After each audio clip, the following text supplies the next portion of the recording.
Hey lore fans, today we're talking about Solo Leveling. In particular, we're talking about why it became so successful in its anime adaptation and the weird hatred that came from it winning Anime of the Year.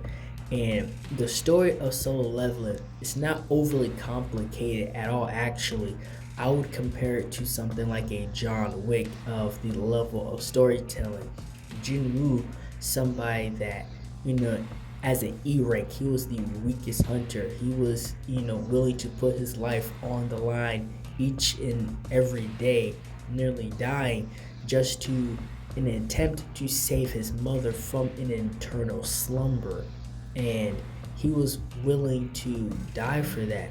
And what's crazy is, and I think it's not pointed out enough, he didn't even try to save himself when he was in this dungeon, right?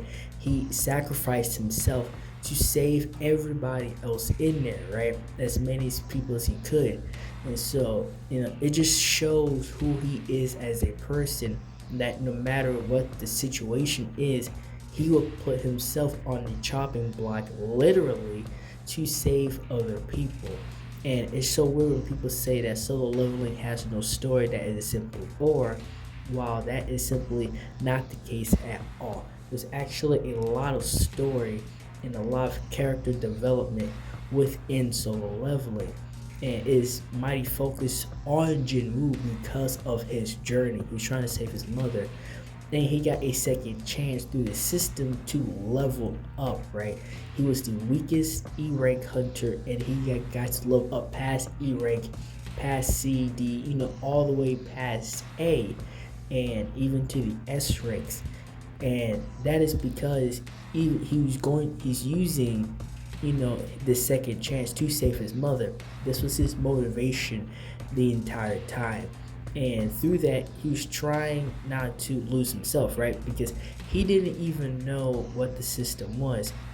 And this part in Solo Leveling is probably the best part in the entire story, because through the fighting, through the nearly dying, through everything, all his fight and pain led up to this moment, and it paid off. And I remember when this came out and people was actually complaining, saying that Jimmy lost all his aura because of this moment. And it's like, have you not watched Solo? Have you not read it? This is the entire, this is the reason why Jinwoo is doing what he's doing.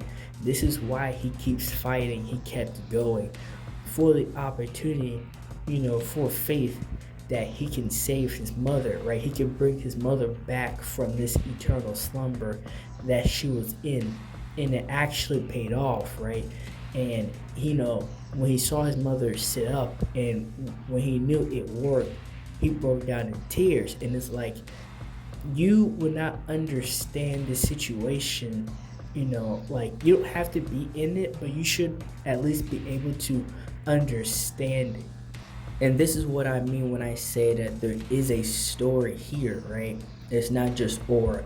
And aura within itself, it is not a bad thing at all, right? It actually adds to the story in the presence of the characters. But in this moment, people actually was hating on it. And you could tell those were people that did not read the manhwa and really does not care about Solo Leveling. They only cared about seeing, him look cool.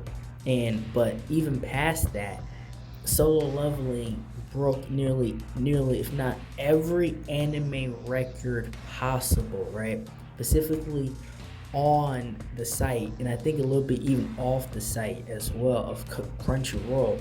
And they surpassed Demon Slayer and One Piece in the same day. I was watching it when it happened, that they passed both those animes within the same day. Like, Solo Leveling became the biggest anime ever. And I would do another video on it, talking about it, but I really just wanted to get my thoughts off my chest on it right now. And whoever decided to watch this video, thank you for watching. Like, share, and subscribe for more.